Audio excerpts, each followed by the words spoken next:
Hey guys, it's Robinats1 here, and I'm here to do the reviews for the CW DC Universe crossover event that happened this week.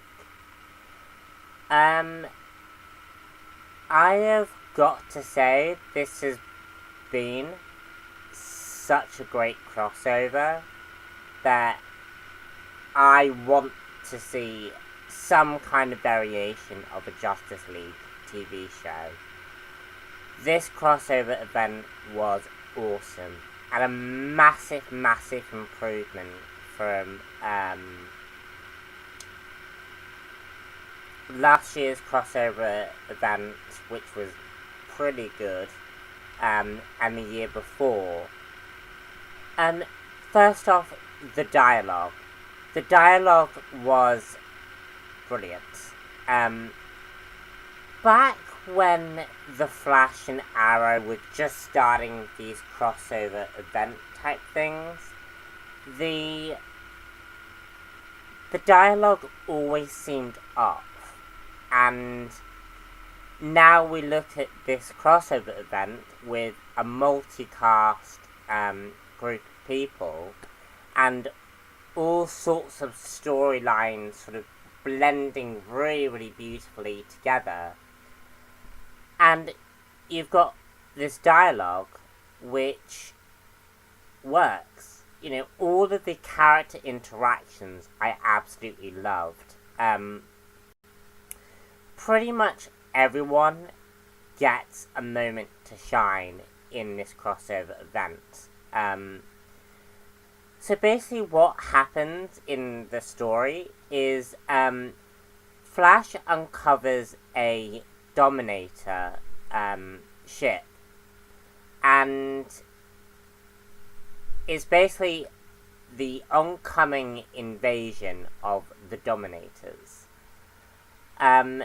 So Flash recruits Supergirl, Team Arrow, and the Legends, as well as Team Flash, to all come together to basically defeat the Dominators. And brilliant fight scenes ensue, brilliant character moments, as well as the revelation of the Flashpoint event. And we also have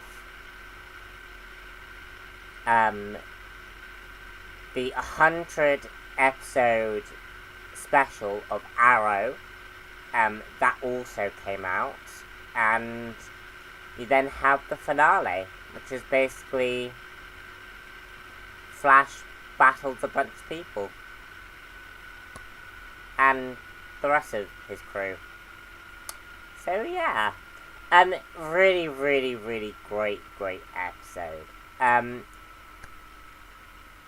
So I've talked about the dialogue, and I want to now continue on with that side of things and talk about character interactions.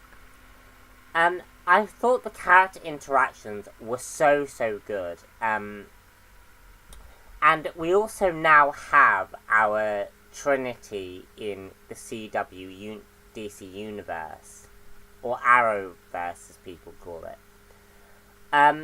So basically Supergirl, Flash, and Arrow are now the Trinity of this group of people. So Arrow basically represents Batman, Supergirl represents Superman, and Flash is the middle ground. And what this means is basically, because before Supergirl, Arrow, I always thought that Arrow represented Batman and the Flash represented Superman. This is revealed not to be the case, and the reason why I'm bringing it up is because it is extremely important in seeing the foundations of the DC Universe. of this DC universe. So yeah, Arrow is the eternal pessimist. Like, he's the strategist. And whereas Supergirl is the eternal optimist. And what I found absolutely fascinating is that Flash is the middle ground between these different philosophies that Supergirl and Arrow have. Now, obviously, Supergirl's philosophy largely comes from her cousin. And why this is important is because Flashpoint is referenced a lot in this crossover. And it is revealed that the reason why the Dominators have come is because of Flashpoint, and it's because of all the changes that Flash did early on in Season 3.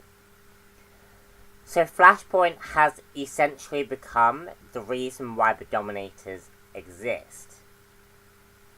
And that is extremely important because Flash now represents humanity being able to make mistakes. That humanity is not, can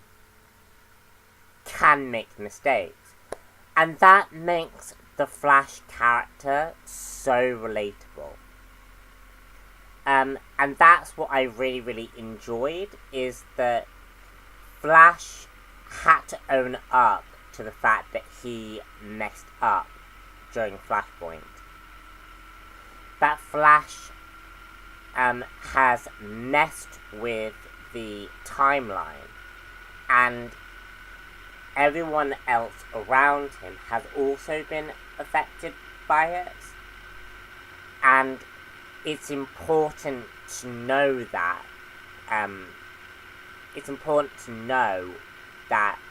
yeah, he's made mistakes, and now everyone knows, is very, very important.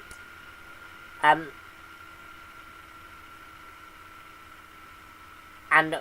that's great for the Flash character.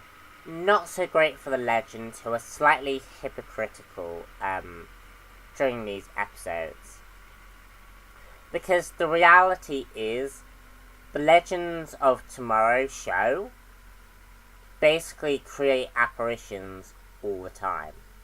Like, it's revealed that Professor Stein has a daughter, and at the end of the episode, it's revealed that I'm not going to change this apparition. I don't want to lose my daughter. And that is hugely, hugely important, because the Legends are doing more damage to the timeline by doing it subtly than Flash's one event that he did. So I found that all very, very interesting.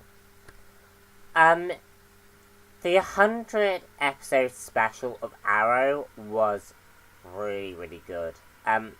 It made me really, really miss the settings from Season 1 and Season 2, because the writing in Arrow, in the 100th episode of Arrow, was just really, really good. I loved seeing Laurel again. I loved the fact that Oliver and Laurel were getting married. I really, really want that to happen in the actual timeline, and I do think it will. I think Kate Cassidy will come back, because Dinah Lance is such an important character to the Arrow universe. Because Black Canary is very, very integral to the DC universe, like, to Oliver's life. It's mentioned a lot in Injustice, and I'm gonna do a whole video at some point on why Black Canary will come back. But yeah, I thought the 100th episode was really good. I don't think it was incredible. I think had the 100th episode special been its own thing, I think it would have been better. But I really liked this, the episode. Yeah, so that's about all I have to say about the episode. I thought the stunt work and the fight choreography was all really amazing. I thought that the Dominators were really cool. And the reference to the Hall of Justice, I totally geeked out. I was like, oh my god, it's the Hall of Justice! It was so cool. We actually had loads of references to all of that kind of stuff. It was fantastic. And it's made this crossover event really special, and it's been a great week of DC TV. Yeah, so that's the end of my review for the crossover specials. I'm going to try and keep more up to date with these episodes. I know it's been a little bit lackluster and that the videos haven't been coming up. I've just been really busy with work and other personal stuff. But I'm trying my best to keep a regular update on reviews. My next 2 reviews is going to be the wonderful world of Agents of S.H.I.E.L.D. and Gotham in my comic book show. And yeah, I shall see you all later. Bye.